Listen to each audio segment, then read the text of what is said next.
Good to No see you problem. guys. So what's new, guys? We got Zach and David from Pundy and functionx here. So I'm gonna let you guys introduce yourselves and we'll dive right into it. After I, you, David. Zach? Okay, I'm David Kay, and I'm the president of functionx, and you know, functionx and pundix are like brothers. So Zach's my brother on the pundix side, and I'm the other brother of a different mother on the functionx side. Thank you, David. And so I'm Zach Chia, and I'm the co-founder and CEO of pundix. So as David said, pundix and functionx are very related, and it's like a twin brother. Good to see you guys. Good to see you guys, man. It's been so long. I'm sure we got so much to talk about. Where do you guys want to get started at? Well, I can tell you what's been going on with functionx because we've had a lot of developments in that area.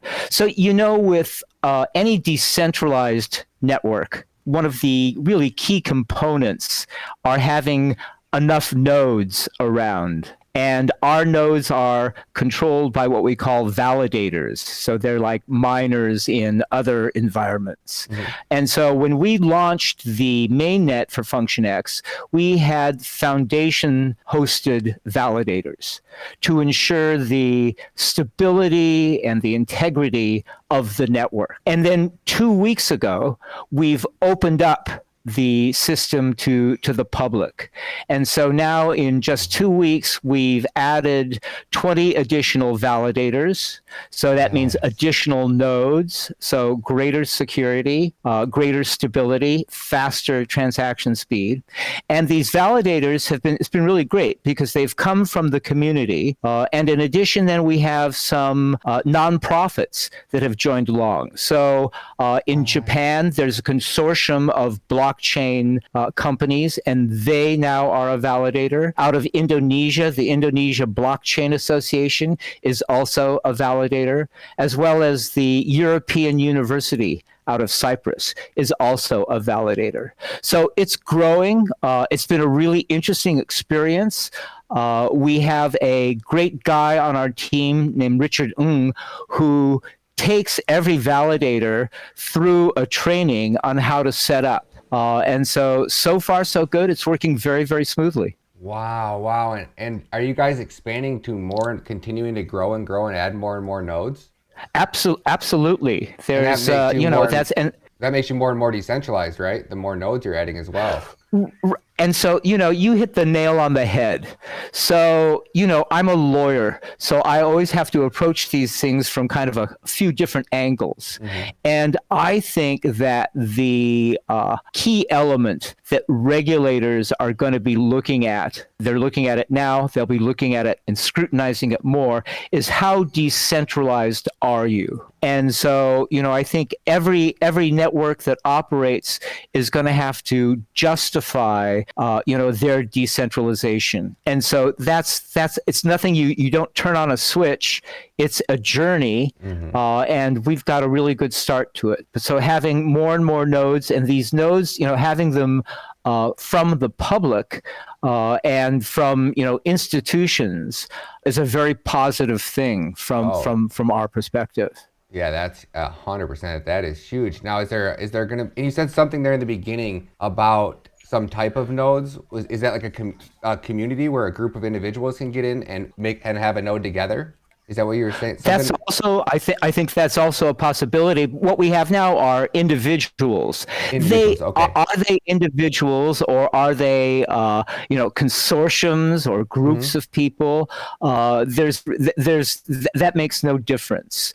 So they each have to be able to sort of pass the test, if you will. And it's really great. I mean, on our FX app, you can look into every validator and find out, who they are and what they're doing. So this is, I don't know if I can, if you see that holding it up, but so it's a list of validators. And so here I'll pick European University, and it'll give a description. It says European University Cyprus has a reputation for quality education with high graduate employability, blah, blah, blah. So they give kind of a little promo thing for themselves. Yeah. It tells how much has been staked, and all sorts of information. So it's a very transparent process. I think it also adds kind of a little bit of gamification to it because it's fun, because it's like getting into a video game and finding out who the players are. For sure. That's awesome. Yeah. I mean, just seeing like people on that level willing to, that are wanting to step up and secure the network, that gives you guys a lot of notoriety and credibility too. And it'll attract other big institutions as well, I think, to also be looking to do the same. I think so. And so I think what sets us apart, one of the things that sets us apart is that we are very community centric. So, we can talk about, and people, like to talk about sort of the value of the token and all of that. And that's certainly, one aspect. But an equally important aspect is who's involved, who's supporting this? Are they just kind of randomly, buying a token, or are they part of a community? And so we're still very much, that centric in that way. And our building is also in that way. So kind of another thing that we've developed, we have this thing called the Ecosystem Genesis Fund. So we've put $100 million worth of FX into this fund. And that's how we'll grow and how we'll build. So people have proposals. You can have a proposal for a dApp that you want running on the functionx network. You can have a proposal, for example, having us bridge to Tron or to Polygon. Pardon me. And so those then are proposals that the community votes on. Everybody who holds the FX token can vote on the proposal.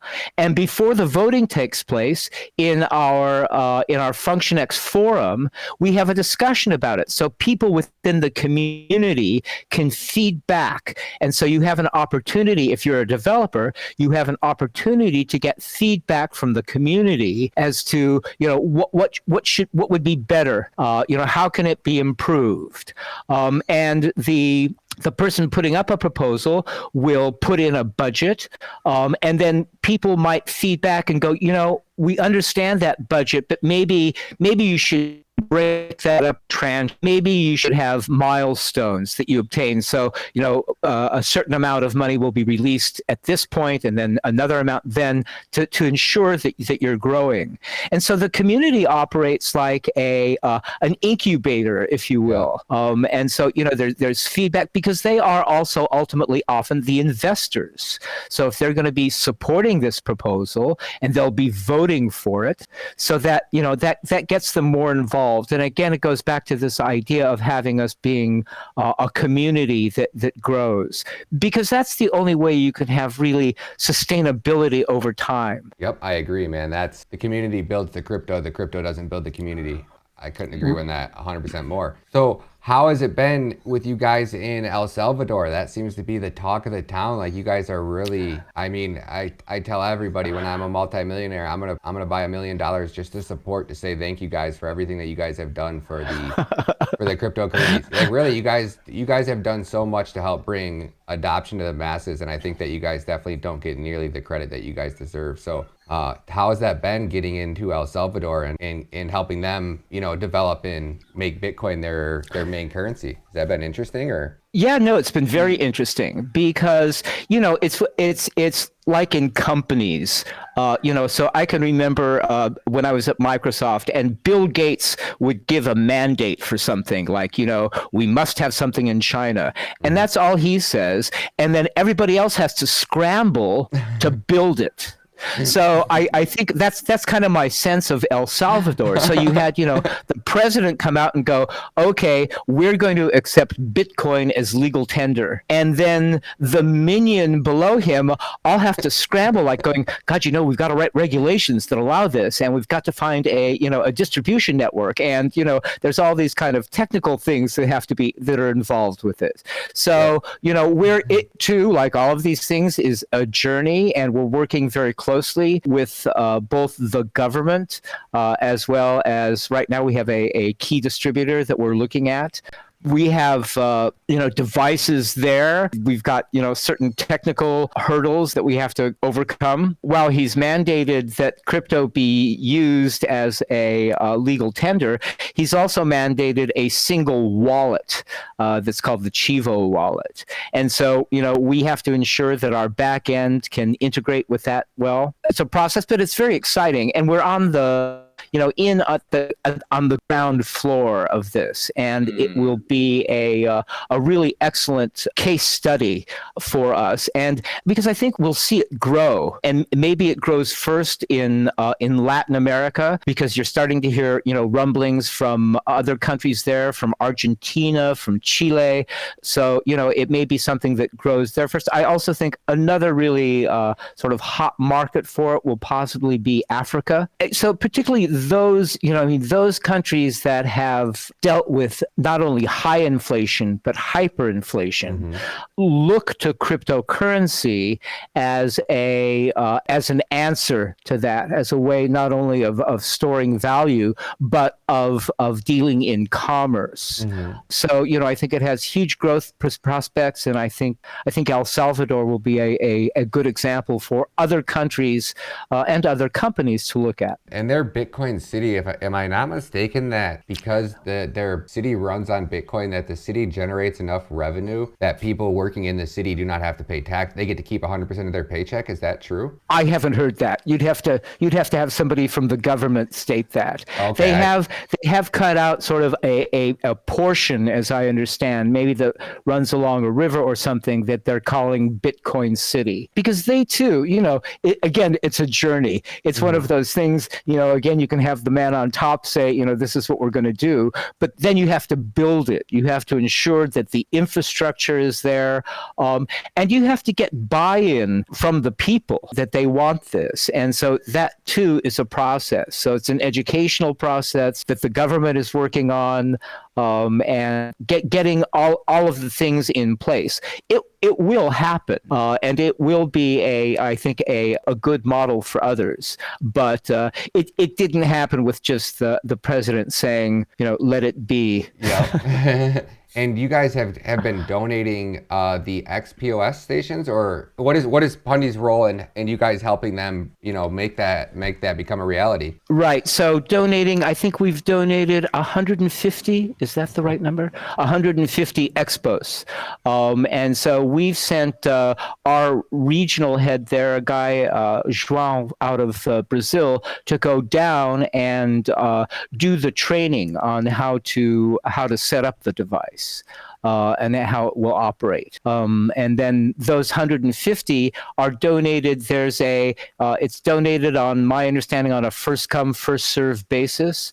And so interested merchants will be able to obtain these through the distributor. That's huge. That's such an awesome setup. And how does that work? Do those XPOSs run on Wi-Fi or Ethernet or both? I don't know if you can do Ethernet with it, but I imagine so. But yes, on Wi-Fi. But Wi-Fi, so that as long as they have internet anywhere, that they can connect and use one of your XPOSs. So it's really simple for any merchant then, and in any location, as long as you got internet, and everywhere pretty much has internet out for the most part, right? Right. And just like those, other POS devices that also operate that way. So, I get my groceries delivered here, and he has a device that I then, run my credit card through. So it'll be, it has that potential of being omnipresent and, used everywhere. Yes, that's so huge. You guys remember that from our first interview? When I was like, oh, imagine like what would be your favorite like retailer, if any retailer. I was like, Amazon or somebody, and you guys came back, we're looking for countries, man. I'm like, man, I was thinking way too small, and here you guys are in El Salvador. That's awesome. So what's new with you, Zach? What's new with Pundy? Sure. Actually, to add to what David has said, right? What you see, Ryan, happening in El Salvador is actually something that we have been doing since 2018, right? When people were, not sure, or even don't know what to do. We have already been trying to promote and get the adoption all over the world. Already back in 2018, we actually put a expos right in front of the central bank of the city of Sao Paulo. So there's this newspaper stand right in front of the central bank in Brazil, Sao Paulo city. And that newsstand actually accepts cryptocurrency. So that back in the days where things were so unclear and in some extent gray. So what you see in El Salvador is actually a surfacing of all the things that we've been doing for like 3 years. So over the past few months, several things have happened. One is that we have actually gone into further another 15 countries. So that includes Argentina, El Salvador, Mexico, Uruguay, Czech Republic, and more. So that are all the exciting things that are going on. So as David has said, for El Salvador's case, we went onto the ground, we donated 150 expos, and the merchants will be able to use it. And in the case of UAE, we have partnered with a company called Zila Pay, and they have taken 100 expos handy. And with that, the idea is to have 100 merchants in UAE that is able to accept Bitcoin and other crypto. So that are all the works that's been going on. And we are really delighted that our vision since 2017, which is to let everyone use crypto and buy mineral water with crypto, I think is really coming to a reality. Especially for the past few months, the adoption has been really on rocket ship, basically. Yeah. That's so awesome, man.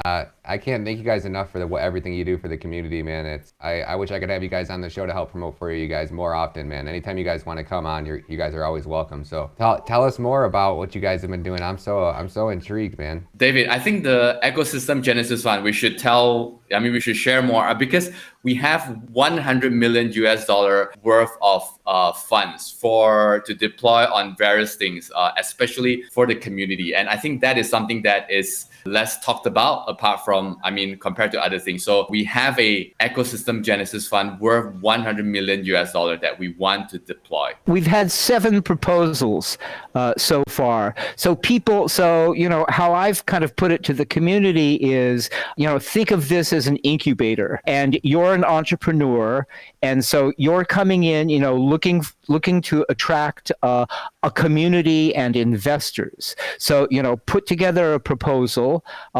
Let's discuss it within the forum, and then people will be able to vote on it. Now, out of those 7 proposals, one of those proposals failed just in the first time. I think it'll actually pass a second time through. But because it didn't get a quorum. So we have things, it's set up so you have to have at least 40% of all delegated tokens are supporting a vote for it. It doesn't mean you have to vote yes. You can vote yes or no, or you can abstain, or you can vote no with a veto. And then, those votes are tallied up. And if there are not enough votes to reach the quorum, then the proposal failed. But we learned a lot, I think, from the failure also, because it's a really good project. It's a plugin, and again, I think it'll come along. But the developer didn't kind of think it through, I think, fully in terms of trying to attract attention for it. And again, it goes back to that point of ask for $100,000, ask for whatever you can justify, but set it up in a way where you put in milestones so that we can release a tranche now and a tranche when you reach that first milestone and second milestone. So the whole process, it is it's educational for the community as well. And so everyone, and getting people, God, you're in America where you have such a low percentage of people who vote for president, much less anything else. So getting people involved and wanting to exercise their vote is also a process, and getting people involved with it. So validators are also entitled to vote, but they're not required to vote. And so validators, people everyone delegates their functionx tokens to validators. Why? Because you can get around 30% APY on the What? amount that you delegate. So it's a huge opportunity. So people are delegating their tokens to validators, and now we have, I think, maybe 44 validators. And so the average, I think, APY is about 30%. So people are delegating their tokens to those validators. When it comes time to vote, a delegator's vote overrides his validator's vote. Mm-hmm. So what I mean by that is a validator can vote thumbs up and say, okay, I like this project and everything. But within that same time period, if his delegator comes in and goes, no, I don't want it, I vote no, then it's a no vote. And so the weight of the vote is determined by the amount of tokens that you hold. Yep. It's a really interesting ecosystem. We're really trying to develop and grow it, and we're all learning as we go along. And what is the coding language? We built the blockchain a lot using Golang and also Rust. Ooh. And one key component is that we are actually building something called EVM Support for our chain. Yep. What this means is that it will be 100% EVM compatible, which means that dApps that are previously being built on Ethereum or other EVM compatible chain like Polygon, Avalanche, or BSC, those developers can actually port their dApps onto our chain when we activate the EVM compatibility. What this means is that we will be able to get a lot of dApps, whether it's Uniswap or the equivalent of Uniswap. Basically, 95% of all the dApps that you see in the market today, whether it's GameFi, NFT, or DeFi, people will be able to port all those dApps onto our ecosystem. And with that, I think there will be a lot of use cases happening. So that is something that our developers are really working on very heavily. And when that happens, dApp developers can actually launch dApp using Solidity on our ecosystem. So that itself is super, super exciting. That's awesome. I think that a lot of the industry, we already see a lot of the industry moving towards Rust anyways, correct? Because it's a little bit safer, more secure, faster, easier to code in, if I'm not mistaken. Based on the technical comparison, Rust, I believe, is actually, the performance is actually better than Go. And to implement Rust, one of the challenges is actually to get cross-compatibility with EVM, simply because there are so many dApps that are being built on Ethereum and EVM chain. So what we want to do now is to bring that compatibility onto our chain. So what happens is that we maintain the performance and also get compatibility for other dApps to come onto our chain. So that we think is a game changer. Yeah, EVM compatibility. You hear everybody talk. It's almost like an industry standard now that you kind of have to go that route. And once you do it, it adds so much value to your ecosystem because then people can come and go from any ecosystem, right? And they can build on pundix without any experience building in your language because they can code right in Solidity, right? Once you're EVM compatible. Yeah, that's the point. Yes, correct. Yeah. That's huge. That's a game changer because you have that whole industry of people that already have those skill sets. So then if they can just use that and build it right on top of Pundy, they don't have to go out and learn a new coding language. That's gonna be huge. Yes. Yeah. I mean, basically what you know about launching dApps on Ethereum, you can just plug and play and do that for our ecosystem. Copy and paste. Will be really massive. Do you guys have a decentralized exchange built on Pundy yet? Correct. So I think that's we mentioned that in the last video, right? About the decentralized exchange. So the idea is actually to build a high-speed decentralized exchange on our ecosystem. And for a lot of all the tradings that happen on the exchanges, we want to spin up another chain to connect that. Of course, the native token will still be the same. And with that, we want to get like really, really high-speed transaction. And the special thing about the exchange is that one, it is actually supporting perpetual for real life asset. So what this means is that you can actually trade gold or Tesla stocks or basically anything that you can fetch a price from the Oracle. you can trade it. It could be even predictions, like Get out of here. who's gonna be the You guys are building the NBA. DeFi matrix, aren't you? Do you know what I'm talking about when I say the DeFi matrix? They talk about Yeah, everything I having mean everything Matrix. having a Yeah. price and everything being tradable against everything. It's like almost no matter what you can put a price on, you can trade it and find it on an exchange. And wow, that's crazy.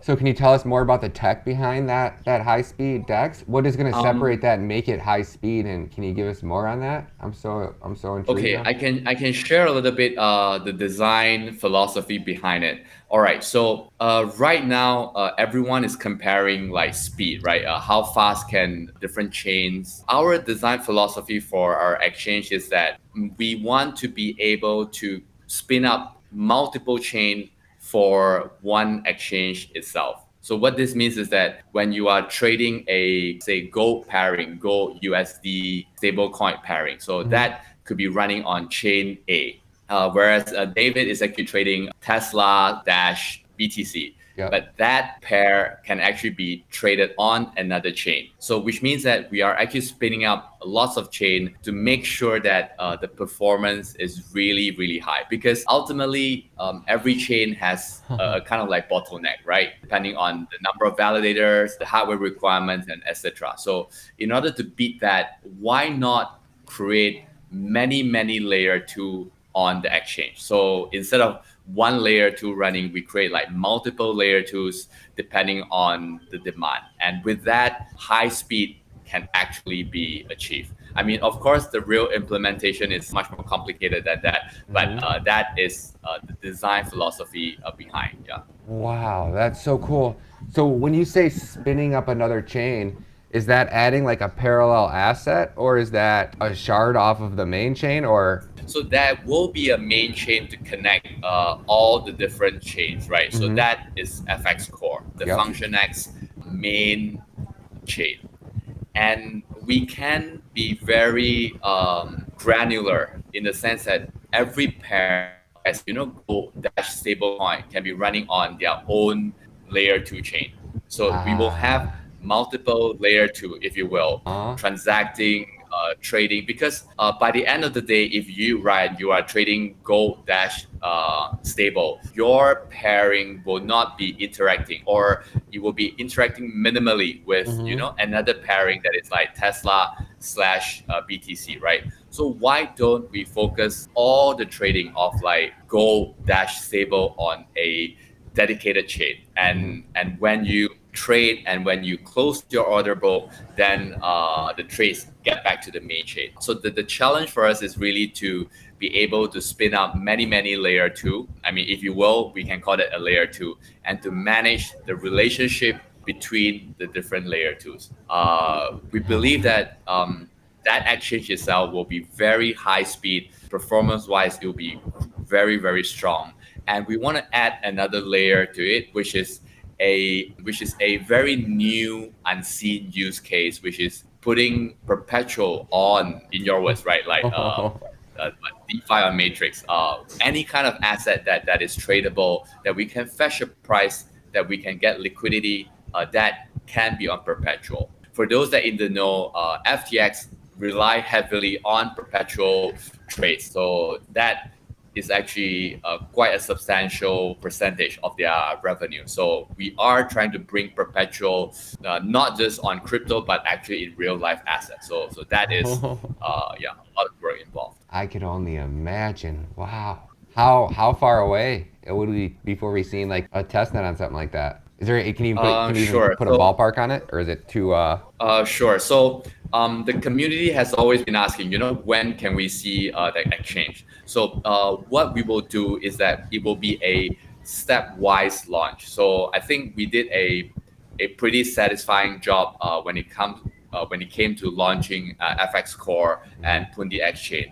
And the reason was that we did a stepwise launch, which means that the iteration will be quick and it will be always shared with the community. So version one might break, right? Version one might break, so we let it break, and we want the community to break it on testnet. So yeah. I think if that is the philosophy, getting onto testnet early beta. I think on January 2022. That is actually a achievable deadline. Yeah. Oh, no way. Dang, that's way quicker than I thought. I thought we were gonna be like 6 months out on something. That's so cool. Oh man, Yeah. that's gonna be such a big community builder for you guys. These like the DeFi is just, and then you come out with some revolutionary tech like that. I mean, gosh, dang, that would be raising the bar for everybody. I'm sure that's no small undertaking. And this is the first time I've heard of anybody. I've heard of the theory about it, but I've never heard once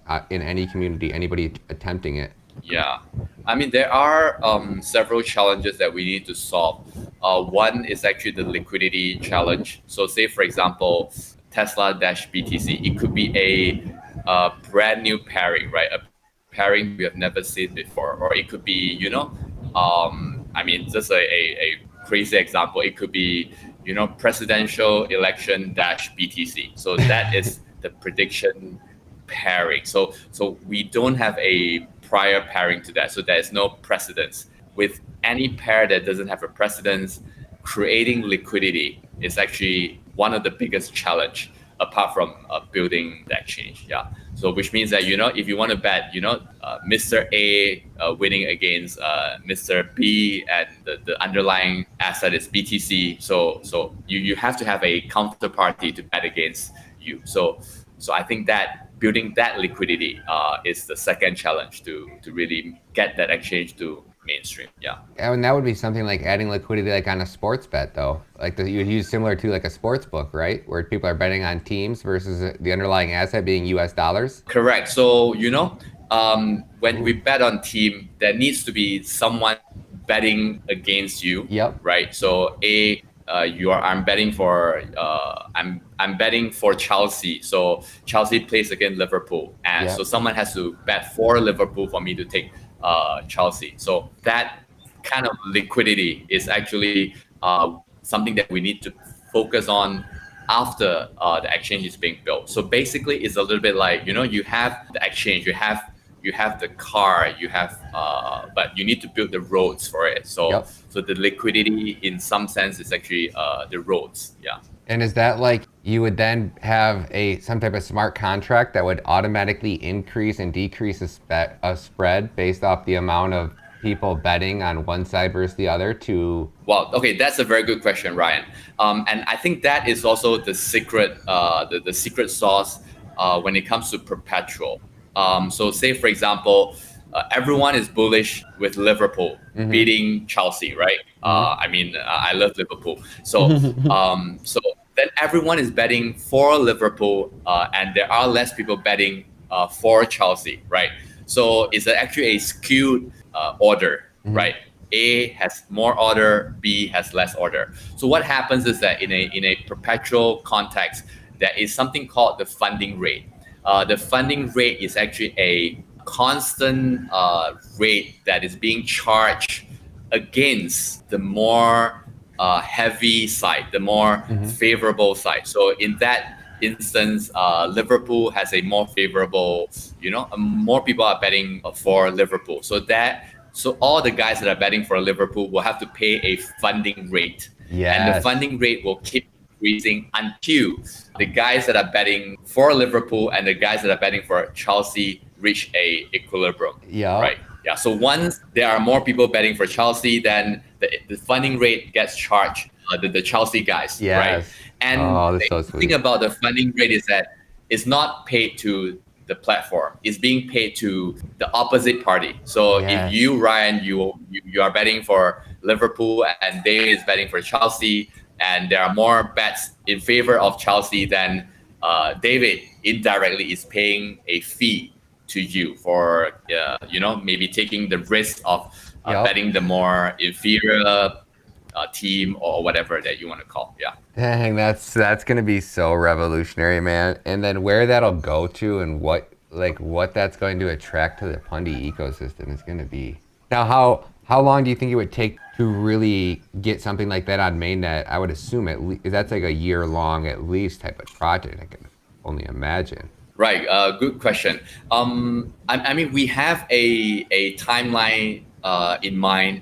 But I think I would like to use the saying of, football coaches, soccer coaches. We try to look at one match at a time, right? We want to win the next match, because playing the whole season, to win the whole season is really winning the next match. So we are very focused on the January early beta launch. We think that once the beta launch, once we get the feedback, we can do 2 more iterations and we are good to go onto mainnet.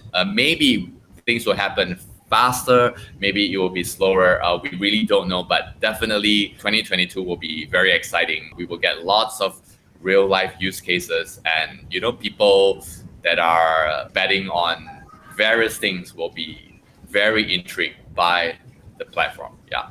These OPs, man, that's so freaking cool. That's really cool. How are you gonna top that one, David? That's well, I mean, it can't happen. It can't happen without FX Core. There we go. So that's why it's brothers forever. So wow, man, I don't even know I don't know where to go after that, man.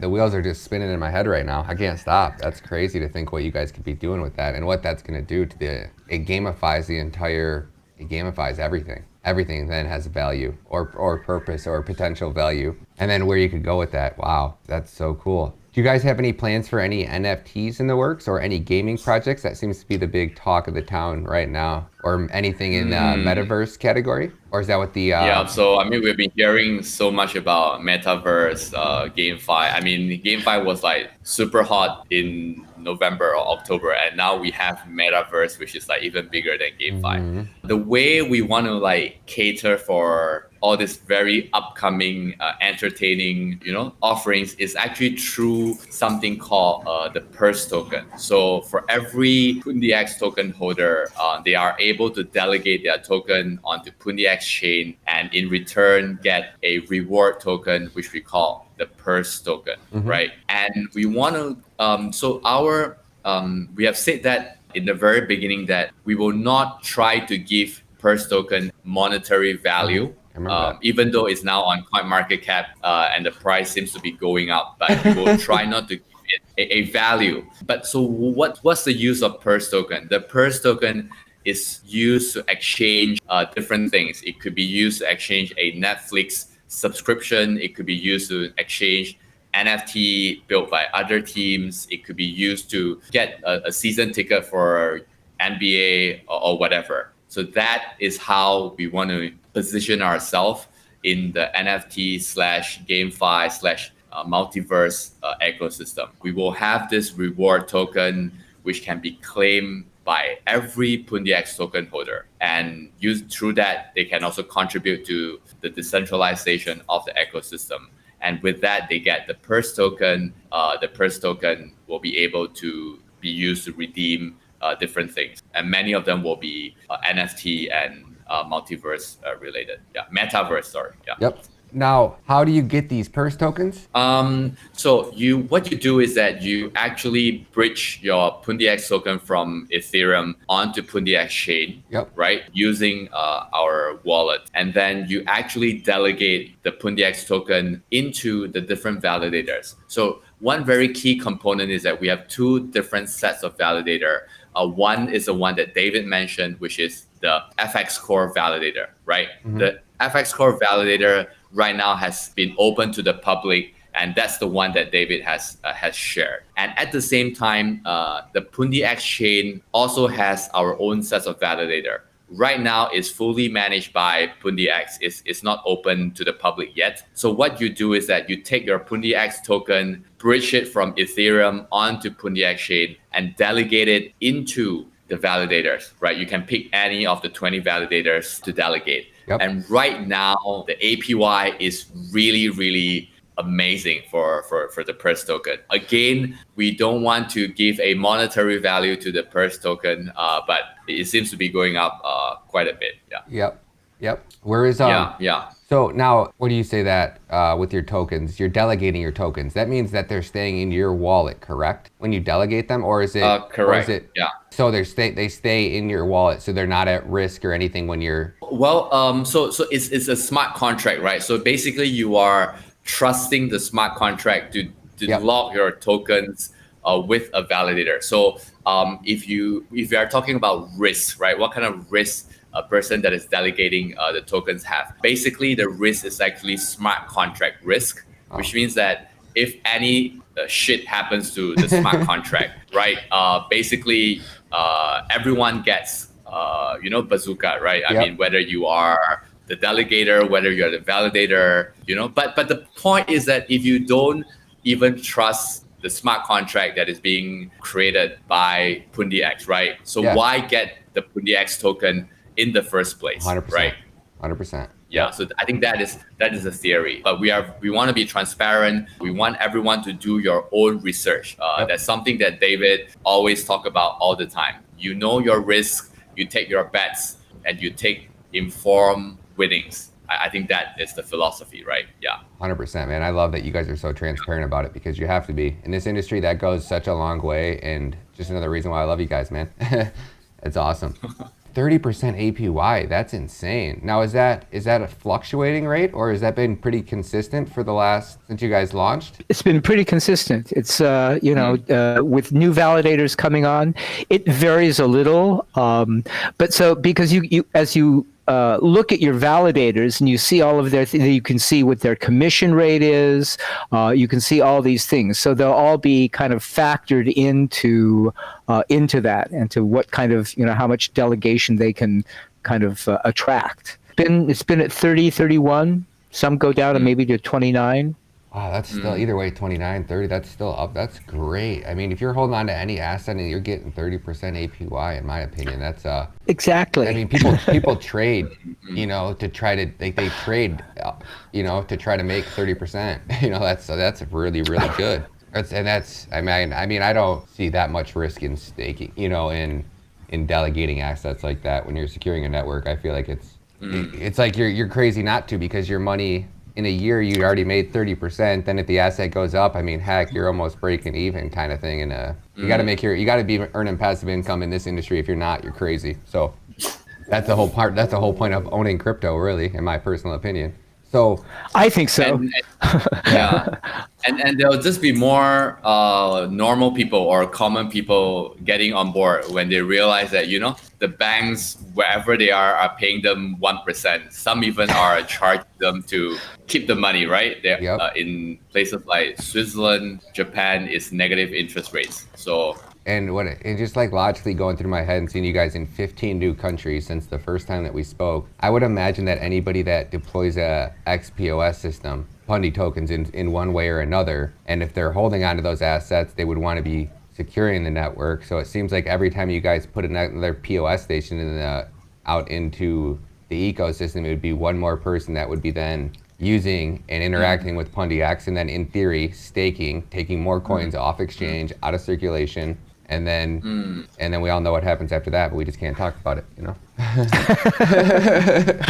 Really, that's awesome. And what do you guys got? Any more plans for like the adoption side of things? Is there anything exciting as far as that you guys want to talk about that pundix has been doing that even if you guys already covered it before, maybe my subscribers haven't heard about it, or are there any key pieces? We're at about 49 minutes. Normally we run for about an hour, so I'm sure you gentlemen are busy today. I don't want to keep you. Well, as we, I think last time we talked about that in Turkey, we've had somebody, set up these exchange kiosks in various markets, and that concept, I have a sense, will spread in a number of jurisdictions. I think it'll be very popular. It's something that I think could be very popular in Latin America, as well as other places in the Middle East, because people it's kind of getting into the traditional environment that people are into in terms of trading or whatnot. And so having these kiosks, we have one that'll be opening up in a mall in Turkey. And so those are, it's a really kind of, I don't know. I think it's one of those things that in 5 years and 3 years we'll look back and we'll say, God, that was so novel at the time, and now they're everywhere. So I think Yeah, I think that's because it's getting people accustomed to it and adjusted to it, and that's our goal. And you can go into those and buy crypto, like or sell your crypto right in the store, right? So in Right. theory, you could go in there, buy some Bitcoin or a coin you thought was going to go up, walk around the mall, and if that coin went up by the time you got done shopping, you could go back there and cash it out. It's like in real life trading crypto.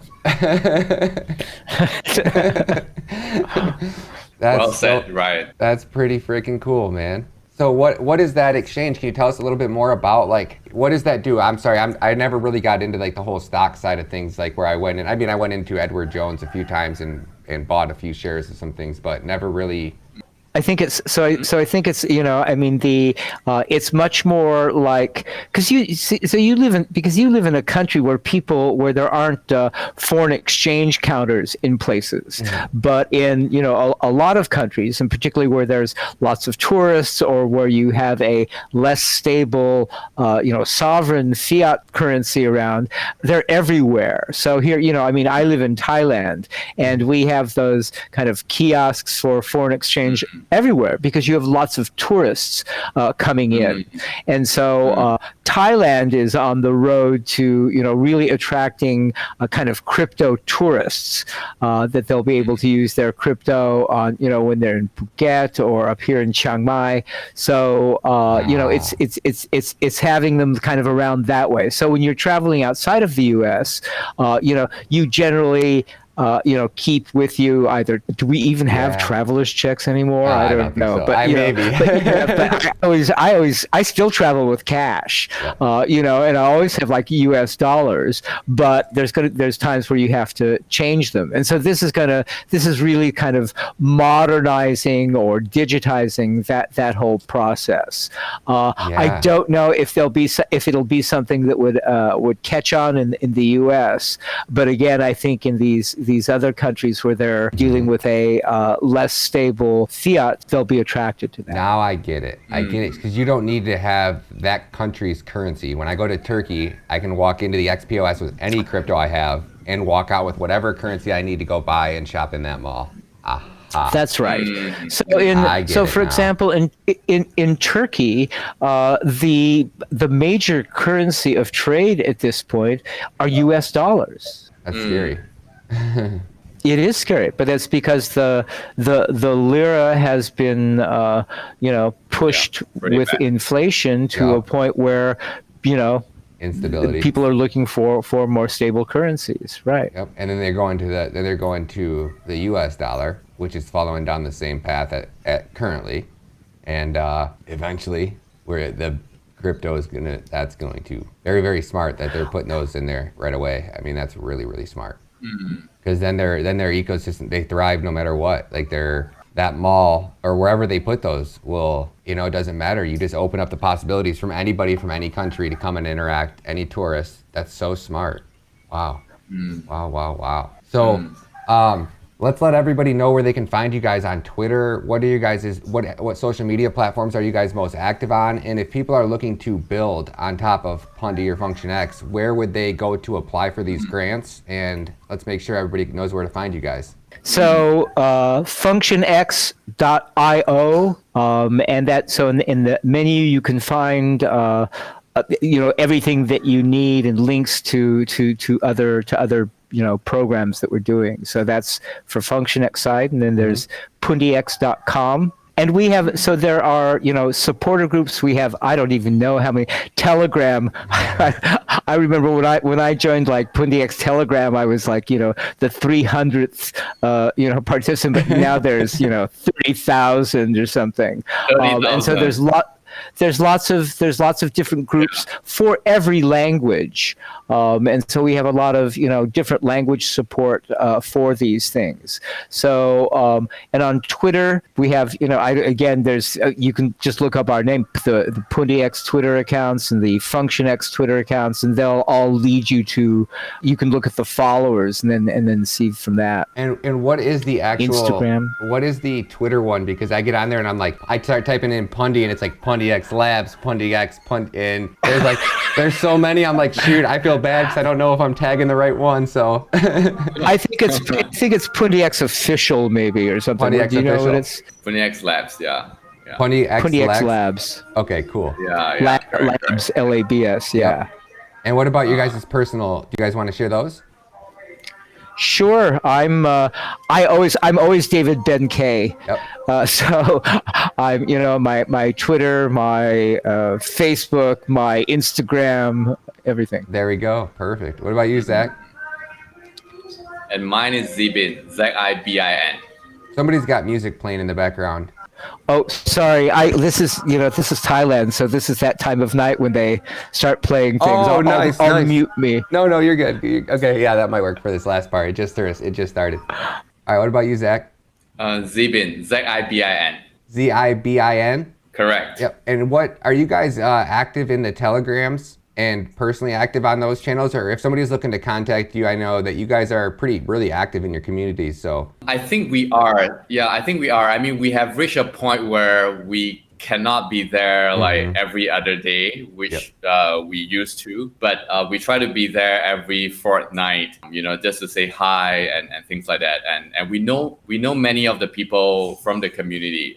We have even met quite a few in person. So we are quite active. And if you tag us on Twitter, sometimes we will also respond. So I would like to say we are pretty community, focused. And for functionx, we have a separate site called Forum, FORUM, forum.functionx.io. And the forum is really, because that's kind of like, again, I mean, Telegram just drives me crazy. Me too. It's just so much noise. But in the forum, people put up and it's much more thoughtful. Yep. So if you've got, those kinds of things, and I get DMs on, LinkedIn and everywhere else. So, I try to be as responsive as I can. It's so hard to keep up on all the platforms, man. I can only imagine how, with all you guys' how big your community is, it is impossible to keep up with everything.